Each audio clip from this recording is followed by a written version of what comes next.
So Rambabu గారు ఎట్లా చూస్తారు? ఎగ్జిట్ పోల్ అంచనాలు కొంతవరకు తారుమారైనట్టుగా మనకి కనిపిస్తోంది. ఎందుకంటే ఏకపక్షంగా ఇచ్చే కొన్ని చోట్ల అయితే 350 to 400 కూడా కొన్ని ఎగ్జిట్ పోల్స్ ఇచ్చిన పరిస్థితి మనం చూసాం. అలాంటిది ఇప్పుడు ఇండియా కూటమి లిటరల్లీ చేజ్ చేస్తోంది.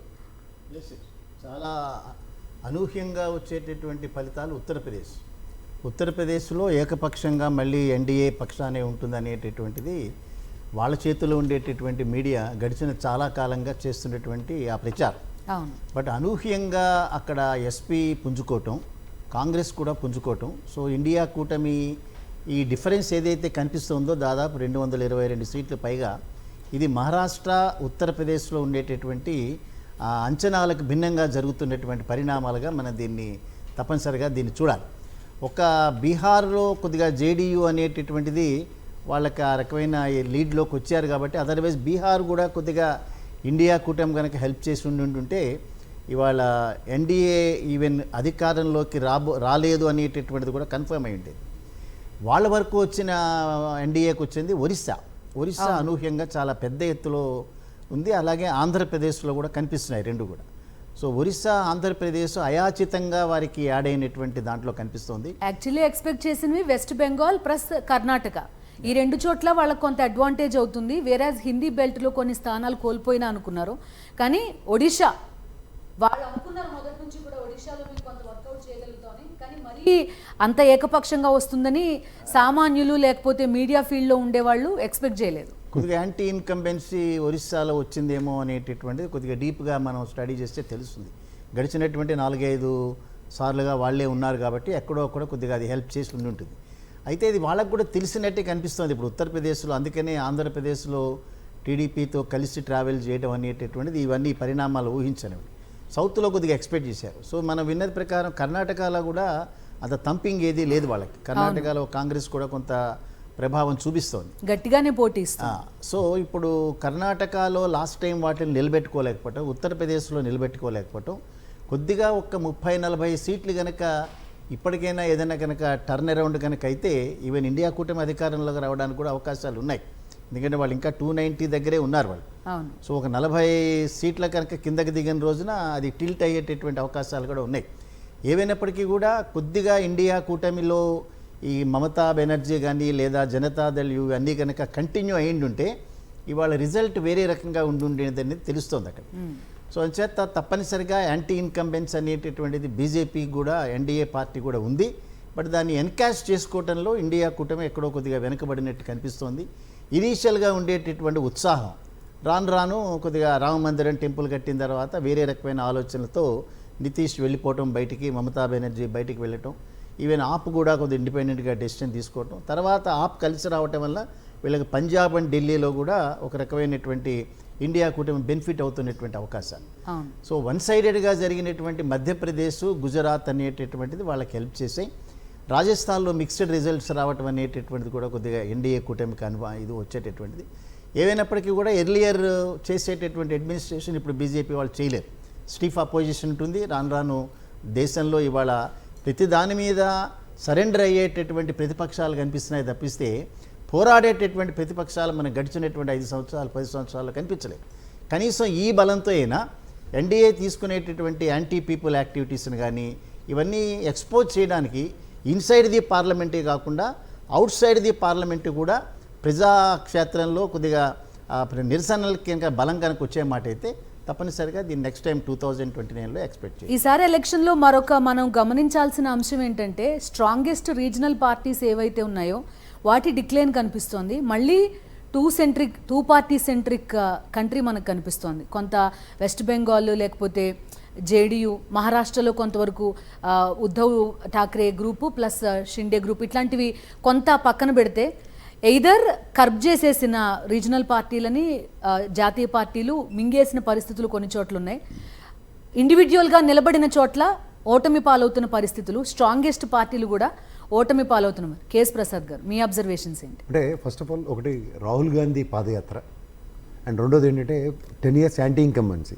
ఇది ఖచ్చితంగా మిర్రర్ రిఫ్లెక్షన్లా కనబడుతుంది.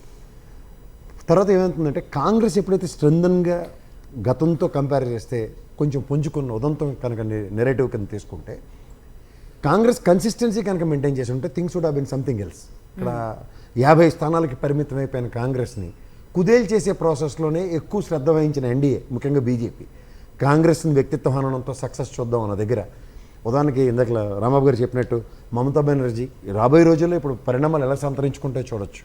అండ్ ముఖ్యంగా కూటమికి అదర్ దాన్ ఇప్పుడున్న ఐఎన్డీఏలోనే ఎన్డీఏ కూటమిలో కాకుండా ఉన్న ఉదాహరణకి వైఎస్ఆర్సీపీ కానీ మమతా బెనర్జీ కానీ ఈ జేడీయూ లాంటివి డెఫినెట్గా వైటల్ రోల్ ప్లే చేసే chances are very bright. And ఇప్పుడు ఏమవుతాయంటే డౌన్ సైజ్ అవుతున్న ఎన్డీఏని కనుక నిశ్చితంగా గమనిస్తే వాళ్ళు ఓదరగొడుతున్న 400 అన్న దగ్గర నుంచి 300, ముఖ్యంగా ఈ సదరన్ స్టేట్స్లో వాళ్ళు ఒక 50 పైచీలకు గేమ్ చేసిన దగ్గర అనివార్య కారణాలతో ఒరిస్సా మన చేయి దాటుతుంది, అంటే బీజేపీ పరం అవుతుంది. ఈ బీజేపీ పరం కానీ బీజేపీ ఒరిస్సా కనుక ఉండుంటే ఈ డెఫినెట్గా టర్న్ అరౌండ్ ఐఎన్డీఏ కూటమి పక్కనే ఉంటుంది.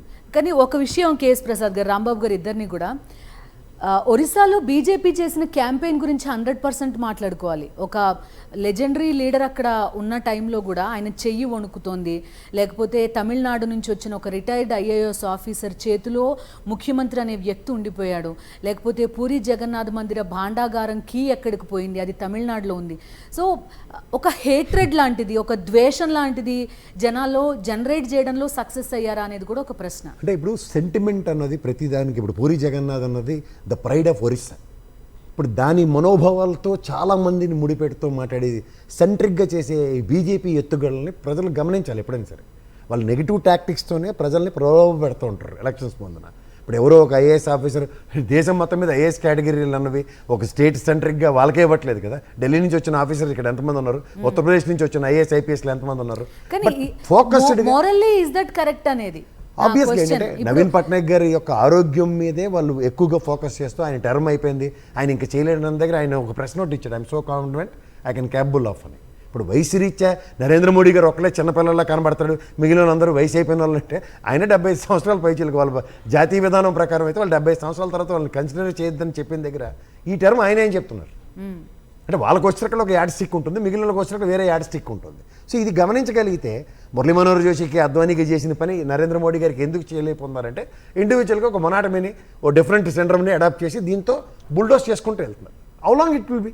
అండ్ ఇక్కడికి వచ్చేకల్లా ఏమవుతుందంటే దేశంలో మిగిలిన ప్రాంతీయ పార్టీలని ఖచ్చితంగా తొక్కడానికి చేసిన ఒక ఎత్తుగడ ఇది. ఈ బీజేపీ పరంగా చూసుకుంటే ఆన్ అగ్రిగేట్ కనుమరుగైపోతున్న కొన్ని పార్టీలని మళ్ళీ పరిరక్షించుకోవడానికి ప్రాంతీయ పార్టీల సమూహాలు ఏర్పడవలసిన ఒక అనిశ్చితిని క్రియేట్ అవుతుంది. ఇప్పుడు కాంగ్రెస్ ఒకప్పుడు ఒక పెద్దన పాత్రలో కొన్ని కూటములకి కొన్ని ప్రాంతీయ పార్టీలకి హెడ్ అవుతున్నప్పుడు ఆ కాంగ్రెస్ నుంచి ఛేదించుకుంటూ వస్తూ వాటిని పూర్తిగా నిర్వీర్యం చేసే కాన్సెప్ట్కి లాస్ట్ 10 years నుంచి తెరలేపారు. చాలా చోట్ల మహారాష్ట్రలో అదే జరిగింది మీరు చెప్పినట్టు, ఇప్పుడు ఒడిశాలో అదే జరుగుతోంది, అస్సాంలో, నార్త్ ఈస్ట్ అంతా ఇన్ఫాక్ట్ నార్త్ ఈస్ట్ మరీ ఘోరం.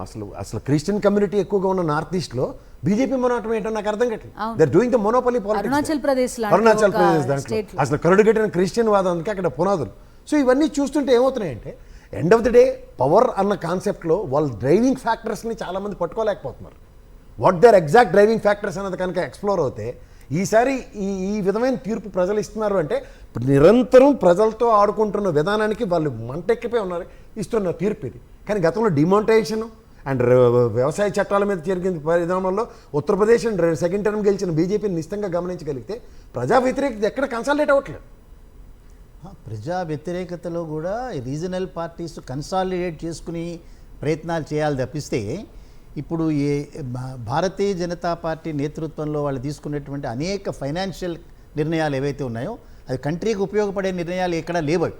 అయితే అందుకనే ప్రచారంలో ఎంతసేపు మతం గురించిను అదే రకంగా రామ మందిరం మీద బుల్డోజర్లు ఉపయోగిస్తారనో లేకపోతే ఇట్లాంటి మాటలు మాట్లాడి ప్రచారం చేశారు తప్పిస్తే ఈ 5 సంవత్సరాలు 10 సంవత్సరాల కాలంలో వాళ్ళు చేసినటువంటి ఆర్థికపరమైనటువంటి కార్యకలాపాలు, ఎంప్లాయ్మెంట్ ఎంత జనరేట్ అయింది ఇక్కడ, అదే రకంగా కంట్రీకి ఉండేటటువంటి ఫైనాన్షియల్ పవర్ ఎట్లా పెరిగింది అనే దాన్ని కాకుండా ఒక అంకెల్ గారెడ్లు చెప్పారు. కానీ రాంబాబు గారు మీలాంటి వాళ్ళు, కేఎస్ ప్రసాద్ గారు లాంటి వాళ్ళు చాలామంది చెవిలో ఇల్లు కట్టుకుని చెప్తున్నా కూడా చాలా మందికి అర్థం కావట్లేదు. ఈ రిజల్ట్ మనం ఎంతసేపు ఇవేం చూడట్లేదు కదా జనం. మతానికి కులానికి ఉండేటటువంటి ఆ పవర్ ఏదైతే ఉందో మీరు ఎన్ని చెప్పినా అది వెళ్ళదు. ఇది డ్రై సబ్జెక్ట్స్ అవి చాలా ఆటోమేటిక్గా ఎగ్జాక్ట్లీ అదే నా పాయింట్, ఆటోమేటిక్గా వెళ్ళేటెడ్. అందుకే దేశంలో అనేక మంది పెద్దవాళ్ళు ఇంటలెక్చువల్లో కూడా ఈ మన హిందూ మతానికి వచ్చినటువంటి ప్రధానమైనటువంటి ఒక అపాయకరమైన పరిస్థితిగా రక్షించేటటువంటి వ్యక్తి మోడీగా పరిగణిస్తున్నారు తప్పిస్తే ఒకసారి పవర్లోకి వచ్చిన తర్వాత వాళ్ళు అండర్టేక్ చేసేటటువంటి ఎకనామికల్ పాలసీ ఏ రకంగా ఉంది, అది ఎంతమంది ఇప్పుడు ఇండియాలో ఉండేటటువంటి విపరీతమైనటువంటి ఆర్థికపరమైన ఇంబ్యాలెన్సెస్ ఏ దేశంలో కూడా ఉండవు. అతిపెద్ద ధనవంతులు ఇదే దేశంలో ఉంటారు, అతిపెద్ద దరిద్రులు ఈ దేశంలో ఉంటారు, అతిపెద్ద దరిద్రులు కోట్ల సంఖ్యలో ఉంటారు. సో గెలిచినటువంటి ప్రభుత్వం ఇవాళ ప్రపంచంలో కనుక మనం చూస్తే ఏ ప్రభుత్వం అయితే మతాన్ని అడ్మినిస్ట్రేషన్ని మిక్స్ చేస్తుందో సో ఆ ప్రభుత్వం ముందుకెళ్ళినటువంటి దాఖలాలు మనకి ఎక్కడ కనిపించవు. 10 ఏళ్ళు రాంబాబు గారు, 10 ఏళ్ళు, ఇప్పుడు మళ్ళీ ఇంకో 5 ఏళ్ళు. ఆ రకమైన మత్తు అనేటటువంటి దాంట్లో ఉంటుంది. ఈవెన్ చాలామంది పెద్దవాళ్ళు ఇంట్లో లేడీస్ కూడా ఏదో ఆయన భగవంతుడిని కాపాడుతున్నాడు కదా అందుకని అనవసరంగా మీరెందుకు విమర్శిస్తారనే మాటలు వస్తున్నాయి. సో భగవంతుడు మనల్ని కాపాడాల్సింది పోయి మనం భగవంతుడిని కాపాడే పరిస్థితిలోకి వెళ్ళిపోయాను. ఆ రకమైనటువంటి చర్చ జరిగింది అక్కడ. సో ఇవాళ ఈ రీజనల్ పార్టీస్ ఇంకా ఎక్కడో ఒక్కడ మనగలుగుతున్నాయని అంటే హానెస్ట్ అడ్మినిస్ట్రేషన్ వాళ్ళు చేయబట్టి, ఆ హానెస్ట్ అడ్మినిస్ట్రేషన్ కూడా వాళ్ళు చేయబట్టి, ఎందుకంటే వాళ్ళకి సిద్ధాంత బలం లేదు. వాళ్ళకి ఇవాళ కాంగ్రెస్కో లేకపోతే బీజేపీకో ఎక్కడో ఒక రకమైనటువంటి ఫ్రీడమ్ స్ట్రగుల్లో చేసిన ఆ ఇమేజ్ అనేది కాంగ్రెస్ ఇంకా క్యారీ అవుతోంది. బీజేపీకి ఒక సిద్ధాంతం, మీరు లైక్ చేసినా లైక్ చేయకపోయినా వాళ్ళకు ఒక సిద్ధాంతం ఉంది అది. సో అంచేత అవసరమైనటువంటి టైంలో ఆ హిందూ కార్డు, నేషనల్ కార్డు బయటకు తీస్తారు వాళ్ళు. సో ఆ కార్డు బయటకు తీశారు. ఇన్ని రోజుల్లో నాకున్నటువంటి ఎక్స్పీరియన్స్ ప్రకారం మొట్టమొదటిసారిగా ఇష్యూని బేస్ చేసుకుని అపోజిషన్ పార్టీ ఫైట్ చేయలేదు. ఏ రకమైనటువంటి ఇష్యూలు ప్రస్తావించకుండా సింపుల్గా ఎలక్షన్ జరిగింది. అదే కనుక ఎకనామికల్ ఇష్యూస్ని కనుక ప్రముఖంగా వీళ్ళు ప్రస్తావించిన రోజున కొంతవరకు దాన్ని డైవర్ట్ చేసేటువంటి అవకాశం. అదర్వైజ్ మధ్యప్రదేశ్, గుజరాత్ ఇవన్నీ కూడా ఇవి కాంగ్రెస్ పాలిత ప్రాంతాలు. ఇవన్నీ కూడా మొన్నటిదాకా కాంగ్రెస్ ఉన్నదే కదా మధ్యప్రదేశ్లో. ఎందుకని ఆ ఓటుని తీసుకొచ్చుకోలేకపోయినారు, ఎందుకని దాన్ని ప్రజెంట్ చేయలేకపోయినారు, ఇవన్నీ కూడా చాలా జాగ్రత్తగా ఆలోచించాల్సి. అయినప్పటికీ ఇవాళ కొన్ని రాష్ట్రాల్లో ఏదైతే ఇవాళ ఇండియా కూటమిని అనేది సమర్థిస్తున్నారో ఆ కూటమికి వచ్చినటువంటి దాని సపోర్ట్ని బట్టి ఆ యూనిటీని మెయింటైన్ చేయాలి. యూనిటీని మెయింటైన్ చేయకుండా ఎవరికి వాళ్ళు విడిపోతే మాత్రం అయ్యేటటువంటి వ్యవహారం కాదు. ఫైనల్గా కంట్రీ ప్రోగ్రెస్, ఫైనల్గా ఆర్థికంగా కంట్రీ ప్రోగ్రెస్, ఎంప్లాయ్మెంట్ జనరేషన్ ఇక్కడ. అదే రకంగా లేనటువంటి వాడు కనీసం వాడికి ఏదైనా ఒక ఎంప్లాయ్మెంట్ అనేది కల్పించడం అనే ప్రధానమైన అంశాలు. ఈ 5 సంవత్సరాల కాలం దాని మీద దృష్టి పెట్టాలి. ఎకనామికల్గా దృష్టి పెట్టి పోరాటాలు చేయకుండా డిమానిటైజేషన్.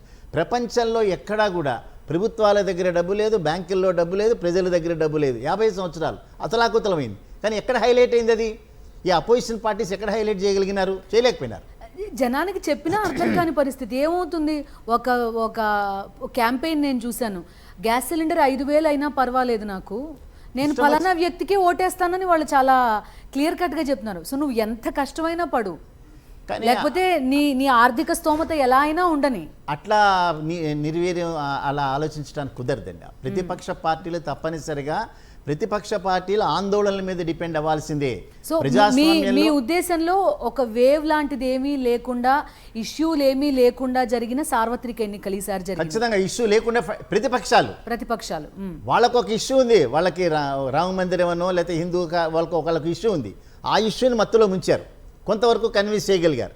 బట్ అదృష్టం ఏంటంటే ఉత్తరప్రదేశ్ పీపుల్ని కన్విన్స్ చేయలేకపోయినారు. బట్ ఈ ప్రతిపక్షాలకు ఇష్యూ ఉండాలి. చూశారు కదా రామ మందిరం ఎంత కన్స్ట్రక్షన్ అయిందో వాళ్ళకి తెలుస్తుంది కదా. వర్కౌట్ అయినట్టు కనిపించింది ప్రసాద్ గారు. మధ్యప్రదేశ్ కొంతవరకు వర్కౌట్ అయినట్టు కనిపించింది. అక్కడ ఎలక్షన్ కొంతవరకు రామ్ మందిర్ బేస్ పైనే జరిగిందేమో అనేది ఒక అనుమానం.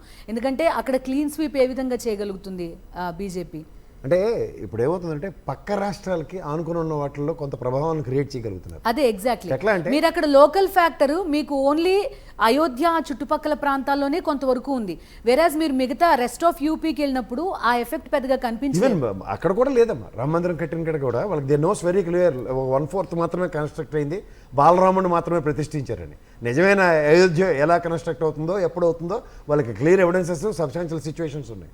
బట్ ఇక్కడికి వచ్చేకల్లా ఏమవుతుందంటే నాకు రాంబాబు గారు అన్నట్టు దేశంలో ఒక అపోజిషన్ పార్టీ ఎప్పుడైనా సరే నిరంతరం, ఇప్పుడు నిన్న మన్మోహన్ సింగ్ గారు ఎలక్షన్స్ అయిపోయిన తర్వాత ఒక లెటర్ ఇచ్చి ఆయన ఉన్న శక్తికి మేరకు రాష్ట్రం, దేశం నడుస్తున్న విధానాన్ని ప్రజలకు వివరించారు.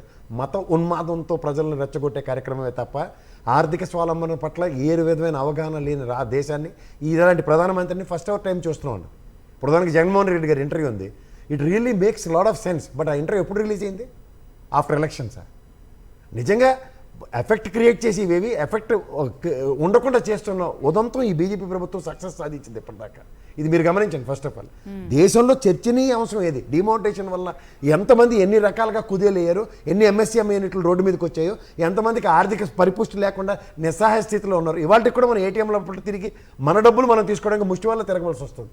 ఈ దయనీయమైన స్థితిని కూడా ప్రజలకు ఎక్కడ చర్చనీయాంశం కాకుండా ఎలా కన్విన్స్ చేస్తారు మీరు జనాన్ని అన్నది ఇంపార్టెంట్. ఇప్పుడు రాంబాబు గారు లాంటి వాళ్ళు పొద్దున్న లేచిన దగ్గర నుంచి ఈ ఇష్యూస్ చెప్తూనే ఉన్నారు, ఆయన బ్యాంకింగ్ ఎక్స్పర్ట్ కాబట్టి. కానీ లేమన్ కదా అర్థం కావట్లేదు. అది ఎవరు అర్థం చేయించాలి? ప్రతిపక్షాలే చేయించాలి. ఎలా ఉందంటే ప్రజలకి, అరే ఇప్పుడు ఏటీఎంలో డబ్బులు లేవంటే రేపటిదాకా నీ బ్యాంకులో అకౌంట్లో డబ్బులు ఉన్నాయి కదా, రేపటిదాకా కదా, ఎల్లుండి దాకా కూడా ఉన్నాయి కదా, నీ డబ్బులు ఎక్కడికి పోక. నిజంగా ఫిజికల్ ఫార్మ్ ఆఫ్ క్యాష్ లేదు అక్కడ.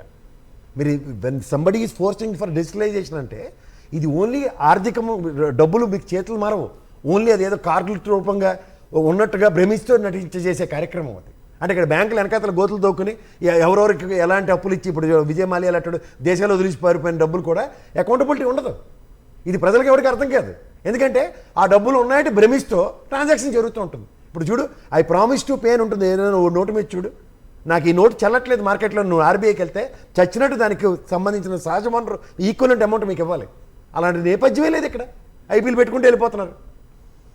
ద్రవ్యోల్బణం అనాలి ఇది. సో ఇట్లాంటి వ్యవస్థని మనం తయారు చేసేస్తున్నప్పుడు ఏమనంటే, నిన్న వార్త చూడండి, అక్కడెక్కడి నుంచో యూకే నుంచి గోల్డ్ ట్రెజర్ తీసుకొస్తున్నారట. ఈ టాగునిత్యం ఏంటి నాకు అర్థం కాదు. నాట్ ఓన్లీ దట్, ఈవెన్ మనం ఇక్కడ పాకిస్తాన్ మనం అంటే భయపడి పారిపోతుందని, యాక్చువల్గా ఇవాళ మన మీద యుద్ధాన్ని అపరిటికితంగా యుద్ధం ప్రకటించింది చైనా. చైనా గురించి ఒక్క మాట మాట్లాడలేదు. అసలు రియల్ థ్రెట్ అనేటటువంటిది వాడు లోపలికి చొచ్చుకొస్తున్నాడు, కొన్ని భూభాగాలు ఆక్యుపై చేస్తున్నాడు, మన మిలిటరీని ఫిజికల్గా అటాక్ చేస్తున్నాడు. టెంక్ సిచ్యుయేషన్ అక్కడ ఉంది. వీడు పాకిస్తాన్ అసలు దారి తెన్ను లేక ఎక్కడో పడుకుని ఉన్నాడు. కానీ ప్రచారంలో ఏం చెప్పారు, మేము పీఓకేని ఆక్యుపై చేస్తాం, అదే రకంగా మనం అంటే పాకిస్తాన్ భయపడుతుంది. సో ఇక్కడ ఆ రిలీజియస్ ఫీలింగ్స్ అనేటటువంటి దాన్ని మ్యాక్సిమం దీన్ని ఇచ్చేయటం. సో పీపుల్ అందరూ కొంత మేరకు దాన్ని సక్కం అవుతారు ఇటువంటి మాటలకి. బట్ అదే పీపుల్ కనుక అసలు థ్రెట్ చైనా కదా, దాని మీద నువ్వేం మాట్లాడవు అంటే దాని మీద మాట్లాడరు. మరి రియల్గా మాట్లాడాలి కదా, చైనా వచ్చేటటువంటి దాన్ని మేము అడ్డుకుంటాం, చైనా అగ్రెషన్ ఊరుకుంటాం. అదే రకంగా కరోనా సిట్యుయేషన్ చూడండి.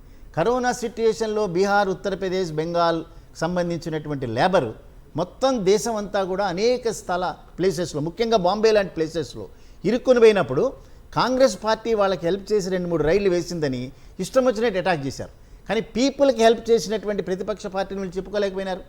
కరోనా సిట్యుయేషన్లో గవర్నమెంట్ ఫెయిల్యూర్ని ఎక్స్పోజ్ చేయలేకపోయినారు.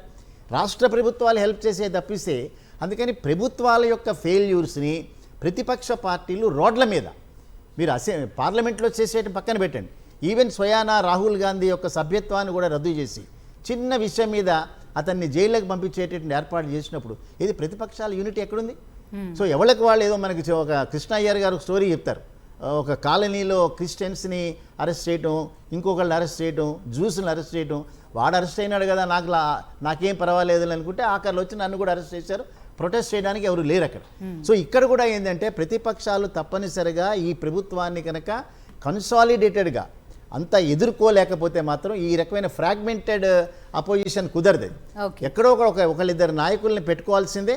సో దానిలో కనుక సూచనలు చేసి 5 సంవత్సరాల కాలం కనీసం ఏదైనా ఒక కన్సాలిడేటెడ్ యాక్షన్స్ కనుక చేస్తే ఒక సొల్యూషన్ వచ్చేటటువంటి అవకాశాలు ఉంటాయి. ఓకే, పురుషోత్తం రెడ్డి గారు కూడా మనతో పాటు జాయిన్ అవుతున్నారండి. ఒక్కసారి మాట్లాడదాం.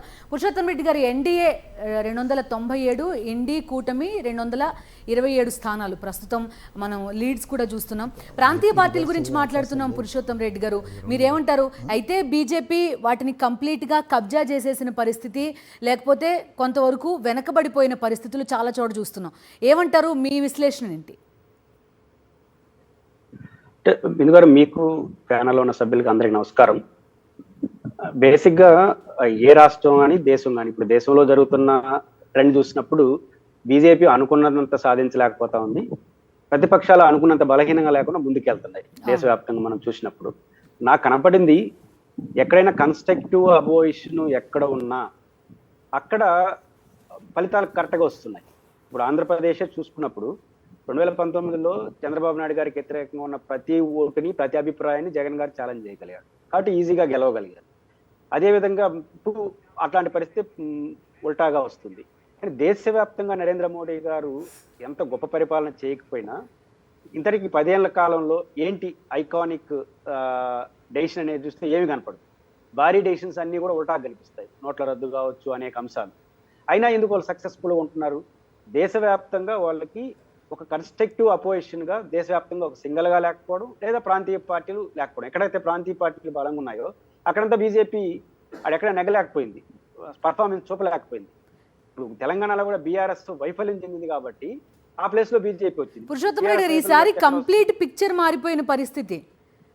సౌత్లో పర్టిక్యులర్గా బీజేపీ విషయంలో ఏదైతే ఎక్స్పెక్ట్ చేశారో సౌత్లో కన్సిడరబుల్గా బీజేపీ ఎదుగుదల కనిపించింది. పర్టిక్యులర్గా ఏపీలో అది అసలు ఎవరికీ అర్థం కాని పరిస్థితి. ఏపీలో ఏ విధంగా 4-3 స్థానాలు పార్లమెంట్ స్థానాల్లో ముందుకు వెళ్ళగలుగుతున్నారు అనేది. At the same time Odisha అయితే అది మ్యాజిక్ అని చెప్పుకోలేమో మరి బీజేపీ విషయంలో. అంటే ఒకటి ఒడిస్సాలో అక్కడ ఆయన మీద కోపం వస్తే ఇంకెవరున్నారు? పాయింట్ ఏంటంటే ఎక్కడ కూడా రాజకీయాలు ఇప్పుడు జగన్మోహన్ రెడ్డి గారి పరిపాలన అనుకున్నాడు చంద్రబాబు గారు కనిపిస్తాడు. అటు ఒడిస్సాలో ఆయన కోపం వస్తే ఎవరి మీద కోపాలి? ఖచ్చితంగా బీజేపీ తప్ప ఇంకేముంది? ఇప్పుడు తెలంగాణలో కానీ పురుషోత్తం రెడ్డి, నేషనల్ పర్స్పెక్టివ్ లో చూడండి, if not Modi then who అనేది వాళ్ళు అడిగిన ప్రశ్న. బట్ స్టిల్ జనం ఇండియా కూటమి నాయకులకి పార్టీలకి మంచిగా స్థానాలు ఇచ్చారు. If not Modi then who అనేది పెద్ద కన్సిడర్ చేసినట్టు కనిపించట్లేదు. ఐ అగ్రీ, 297 చాలా మంచి ఫిగర్, అదంతా నేను ఒప్పుకుంటాను. కానీ జనం మరి అలా వెర్రివాళ్ళలాగా if not Modi then who అనేలా లేరు. ఇండియా కూటమి మెజారిటీ దానికి బెస్ట్ ఎగ్జాంపుల్. అది మన ఇద్దరు అభిప్రాయం ఒకటే. ఇక్కడ పాయింట్ ఏంటంటే మోడీ గారికి ఆదాయం దేశవ్యాప్తంగా ఒకే రకంగా లేదు. ఇప్పుడు ఆంధ్రప్రదేశ్లో కూడా తెలుగుదేశంతో పొత్తు పెట్టుకోకుండా ఒంటరిగా పోటీ చేస్తే బీజేపీకి ఎన్ని వచ్చి ఉంటాయి? లేవు కదా. 2014 కూడా అట్లే వచ్చాయి కదా. 2 ఎంపీలు విశాఖపట్నం విజయం గారి పైన గెలిచారు కదా. కాబట్టి బీజేపీకి ఏకపక్షంగా దేశవ్యాప్తంగా ఏమీ లేదు. ఎక్కడైతే బీజేపీకి కన్స్ట్రక్టివ్గా అపోజిషన్ ఉన్న చోట అంతా బీజేపీ నెగ్గలేదు. ఇప్పుడు మీరు అన్నట్టు ఒడిశాలో కూడా ఎవరు ఇప్పుడు ఆ రాష్ట్ర ప్రభుత్వం మీద కోపం వస్తే, ఆ రాష్ట్రంలో బీజేడీ మీద కోపం వస్తే ఎవరికి వేయాలి? బీజేపీ కనిపిస్తుంది. కాబట్టి కనిపించే చోట మోడీ గారిని దృష్టిలో పెట్టుకుని వేసినట్టు కాదు, అక్కడ ఒడిశా ముఖ్యమంత్రిని దృష్టిలో పెట్టుకుని వేసినట్టుగా చూడాలి. కాబట్టి దేశవ్యాప్తంగా బీజేపీకి ఉత్తరప్రదేశ్లో ఉంది, ఏకపక్షంగా పోతున్న చోట ఈరోజు కాంగ్రెస్ ఎస్పీ కలవడం వల్ల ఫలితాల తేడా వస్తుంది కదా. ఇన్ని రోజులు ఐక్యత లేకుండా ముగ్గురు విడివిడిగా ఉన్నప్పుడు ఒక రకమైన ఫలితం వచ్చింది. కాబట్టి ఖచ్చితంగా బీజేపీకి వ్యతిరేకంగా ఎక్కడైతే ఉన్నారో వాళ్ళ పట్ల స్పష్టమైనటువంటి అనుకూలత ప్రజల్లో కనిపిస్తూ ఉంది. ఇప్పుడు బీజేపీ సక్సెస్ రేట్ కూడా కొంచెం ఇప్పుడే మనం ఎర్లీగా అనలేం, కానీ కాంగ్రెస్ ఉన్న చోటే కనిపిస్తూ ఉంది. మధ్యప్రదేశ్, రాజస్థాన్, గుజరాత్ ఇక్కడ కాంగ్రెస్ కదా అపోజిషన్ పాత్ర పోషించాలి.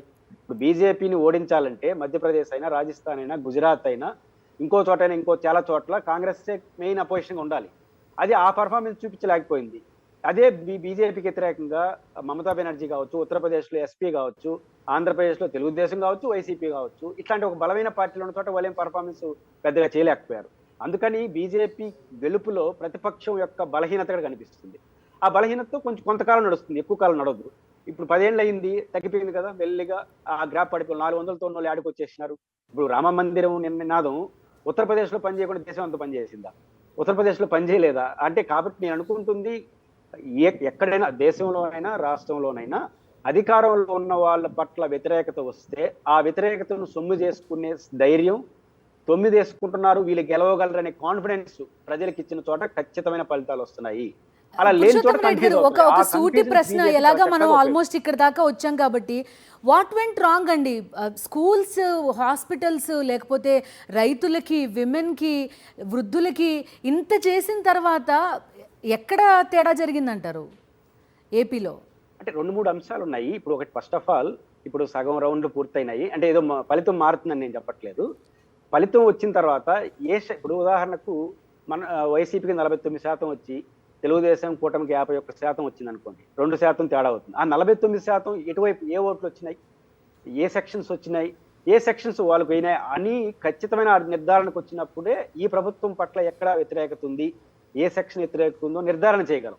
అలా కాకపోతే జనరల్గా రాజకీయాలు ఎలా ఉంటాయంటే ఓడిపోయిన వాళ్ళు అన్ని బలహీనత కనిపిస్తాయి, గెలిచిన వాళ్ళు అన్ని సానుకూలంగా కనిపిస్తాయి. అదొక బండ సిద్ధాంతం.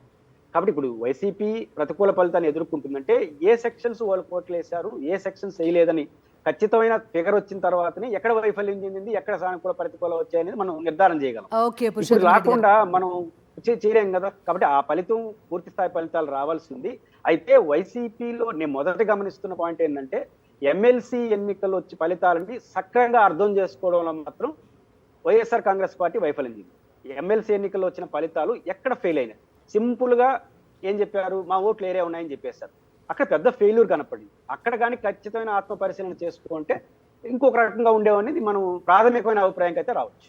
ఓకే పురుషోత్తం రెడ్డి గారు, ఇక తెలంగాణ లోక్సభ ఎన్నికల్లో కాంగ్రెస్ బీజేపీ నువ్వా నేనా అన్నట్టుగా ప్రస్తుతం పోటీ పడుతున్నాయి. సో ఆ డీటెయిల్స్ కూడా చూద్దాం మనం.